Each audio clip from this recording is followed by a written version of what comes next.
نبی کریم صلی اللہ علیہ وآلہ وسلم نے فرمایا، پل صراط جہنم کے بیچوں بیچ رکھا جائے گا اور میں اپنی امت کے ساتھ اس سے گزرنے والا سب سے پہلا رسول ہوں گا۔ اس روز سوائے انبیاء کے کوئی بھی بات نہ کر سکے گا، اور انبیاء بھی صرف یہ کہیں گے، اے اللہ مجھے محفوظ رکھیو، اے اللہ مجھے محفوظ رکھیو۔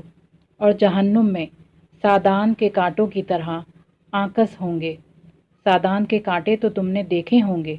صحابہ رضی اللہ عنہم نے عرض کیا، ہاں، آپ نے فرمایا تو وہ سادان کے کانٹوں کی طرح ہوں گے، البتہ ان کے طول و عرض کو سوا اللہ تعالیٰ کے اور کوئی نہیں جانتا۔